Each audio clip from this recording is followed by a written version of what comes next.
Everyone's, আমি সুমন। আমার একটা নতুন ব্লগে তোমাদের সকলকে স্বাগত।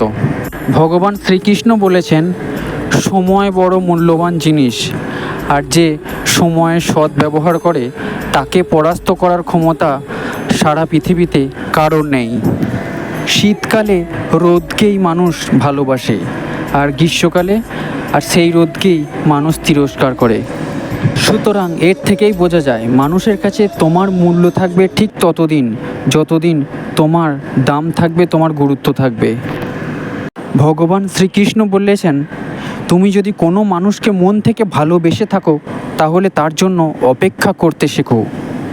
হয়তো তোমার সময়টা খারাপ, তাই তুমি একসাথে থাকতে পারছো না। একদিন হয়তো ভালো সময় আসবে, আসবেই আসবে। জয় শ্রীকৃষ্ণের জয়। কি হবে এত দামি ফোন, এত কিছু, যদি সেখানে ভগবান শ্রীকৃষ্ণের ছবিই না থাকে? জীবনে না অতীত আছে, না ভবিষ্যৎ আছে, কেবলমাত্র মুহূর্তই আছে, আর এই মুহূর্তকে উপভোগ করাকেই জীবন বলে। সকলে ভালো থাকুন, সুস্থ থাকুন। কথা হবে আবার পরের ব্লগে। টাটা।